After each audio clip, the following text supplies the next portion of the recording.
Chapter 12. The Subconscious Mind. The Connecting Link. The 11th Step Toward Riches.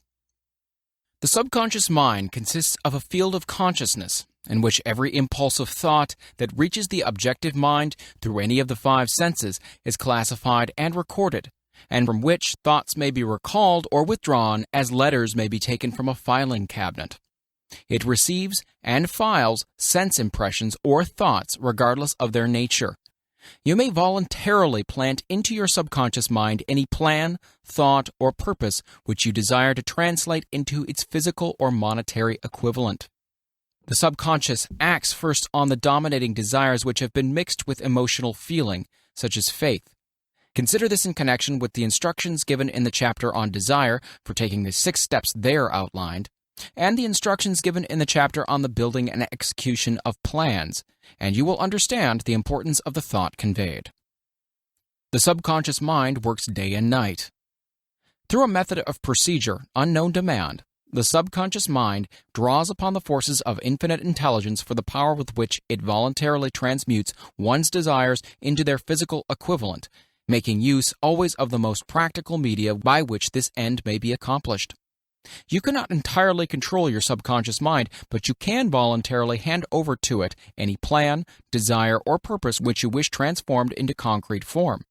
Read again instructions for using the subconscious mind in the chapter on autosuggestion. There's plenty of evidence to support the belief that the subconscious mind is the connecting link between the finite mind of man and infinite intelligence. It is the intermediary through which one may draw upon the forces of infinite intelligence at will. It alone contains the secret process by which mental impulses are modified and changed into their spiritual equivalent. It alone is the medium through which prayer may be transmitted to the source capable of answering prayer. The possibilities of creative effort connected with the subconscious mind are stupendous and imponderable. They inspire one with awe.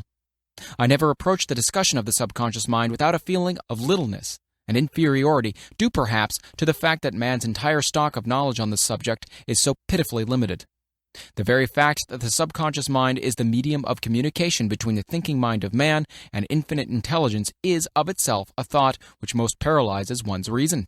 After you have accepted as a reality the existence of the subconscious mind and understand its possibilities as a medium for transmuting your desires into their physical or monetary equivalent, you will comprehend the full significance of the instructions given in the chapter on desire. You'll also understand why you have been repeatedly admonished to make your desires clear and to reduce them to writing. You will also understand the necessity of persistence in carrying out instructions. The 13 principles are the stimuli with which you acquire the ability to reach and to influence your subconscious mind. Do not become discouraged if you cannot do this upon the first attempt. Remember that the subconscious mind may be voluntarily directed only through habit under the directions given in the chapter on faith. You have not yet had time to master faith, but be patient and be persistent. A good many statements on the chapters on faith and autosuggestion will be repeated here for the benefit of your subconscious mind. Remember, your subconscious mind functions voluntarily whether you make any effort to influence it or not. This naturally suggests to you that thoughts of fear and poverty and all native thoughts serve as stimuli to your subconscious mind unless you master these impulses and give it more desirable food upon which it may feed. The subconscious mind will not remain idle. If you fail to plant desires in your subconscious mind, it will feed upon the thoughts which reach it as a result of your neglect. We have already explained that thought impulses, both negative and positive, are reaching the subconscious mind continuously from the 4 sources which were mentioned in the chapter on sex transmutation. For the present, it's sufficient if you remember that you are living daily in the midst of all manner of thought impulses which are reaching your subconscious mind without your knowledge. Some of these impulses are negative and some are positive. You are now engaged in trying to help shut off the flow of negative impulses and to aid in voluntarily influencing your subconscious mind through positive impulses of desire. When you achieve this, you'll possess the key which unlocks the door to your subconscious mind. Moreover, you'll control that door so completely that no undesirable thought may influence your subconscious mind. Everything which man creates begins in the form of a thought impulse. Man can create nothing which he does not first conceive in thought.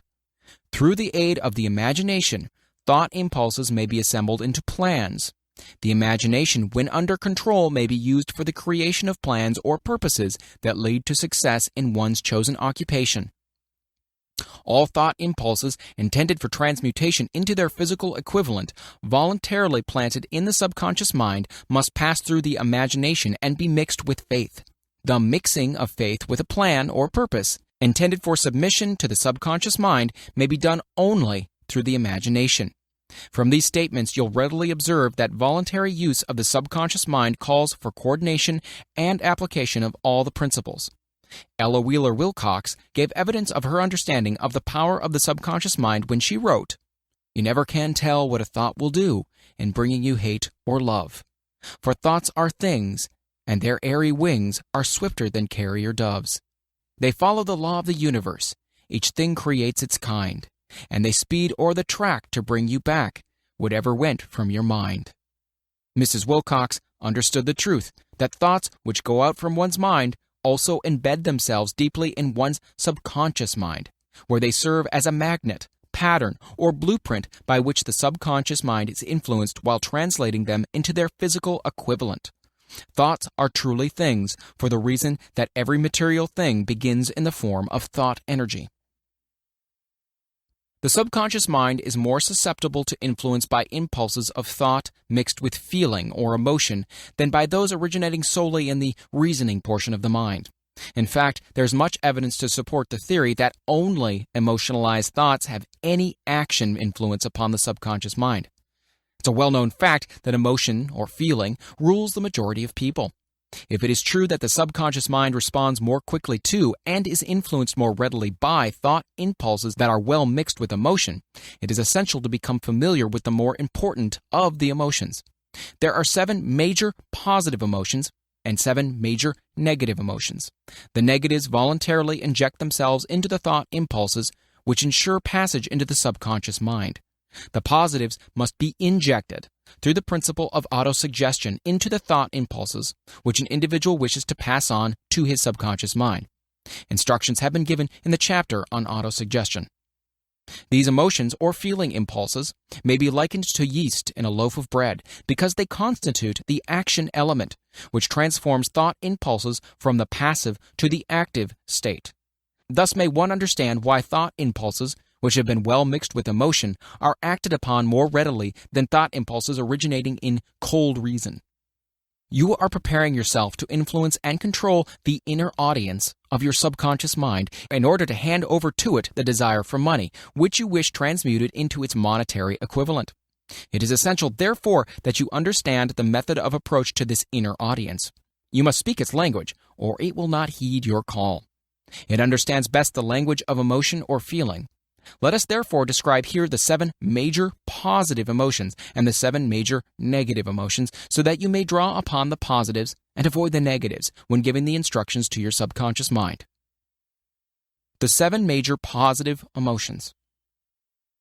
The emotion of desire, the emotion of faith, the emotion of love, the emotion of sex, the emotion of enthusiasm, the emotion of romance, the emotion of hope. There are other positive emotions, but these are the most powerful and the ones most commonly used in creative effort. Master these 7 emotions. They can be mastered only by use, and the other positive emotions will be at your command when you need them. Remember in this connection that you are studying a book which is intended to help you develop a money consciousness by filling your mind with positive emotions. One does not become money conscious by filling one's mind with negative emotions. The 7 major negative emotions to be avoided. The emotion of fear, the emotion of jealousy, the emotion of hatred, the emotion of revenge, the emotion of greed, the emotion of superstition, the emotion of anger. Positive and negative emotions cannot occupy the mind at the same time. One or the other must dominate. It is your responsibility to make sure that the positive emotions constitute the dominating influence of your mind. Here, the law of habit will come to your aid. Form the habit of applying and using positive emotions. Eventually, they will dominate your mind so completely that the negatives cannot enter it. Only by following these instructions literally and continuously can you gain control over your subconscious mind. The presence of a single negative in your conscious mind is sufficient to destroy all chances of constructive aid from your subconscious mind. If you are an observing person, you may have noticed that most people resort to prayer only after everything has failed, or else they pray by a ritual of meaningless words. And because it is a fact that most people who pray do so only after everything else has failed, they go to prayer with their minds filled with fear and doubt, which are the emotions the subconscious mind acts upon and passes on to infinite intelligence. Likewise, this is the emotion which infinite intelligence receives and acts upon. If you pray for a thing, but you have fear as you pray that you might not receive it, or that your prayer will not be acted upon by infinite intelligence, your prayer will have been in vain. Prayer does sometimes result in the realization of that for which one prays.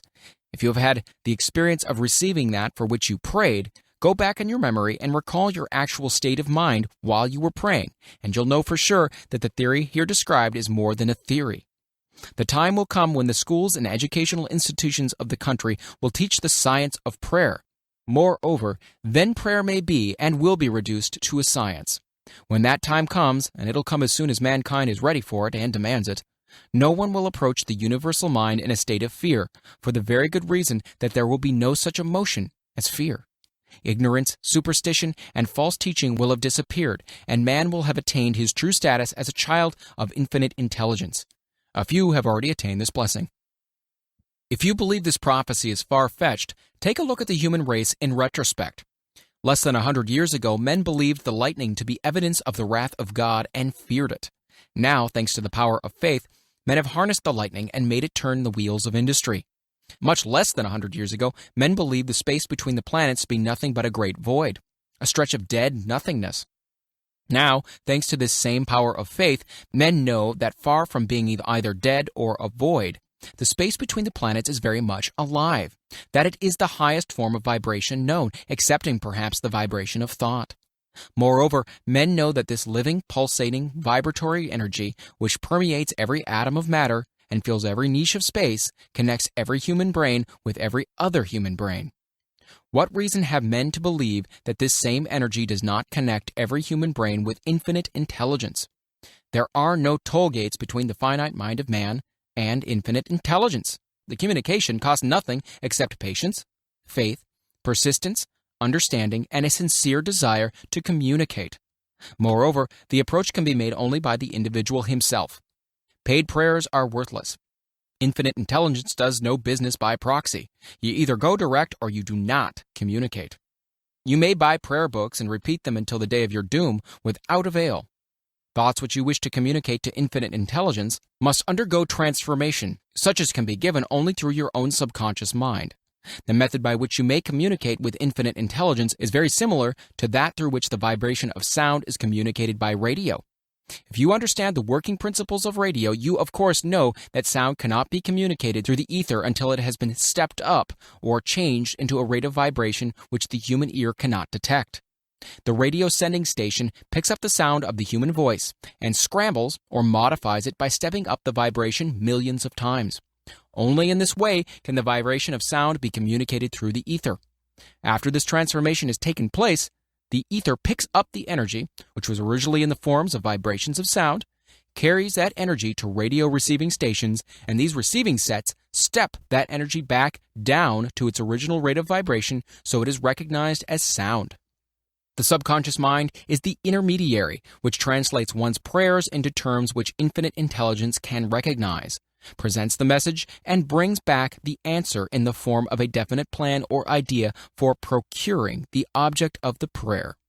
Understand this principle, and you will know why mere words read from a prayer book cannot and will never serve as an agency of communication between the mind of man and infinite intelligence. Before your prayer will reach infinite intelligence, a statement of the author's theory only, it probably is transformed from its original thought vibration into terms of spiritual vibration. Faith is the only known agency which will give your thoughts a spiritual nature. Faith and fear make poor bedfellows. Where one is found, the other cannot exist.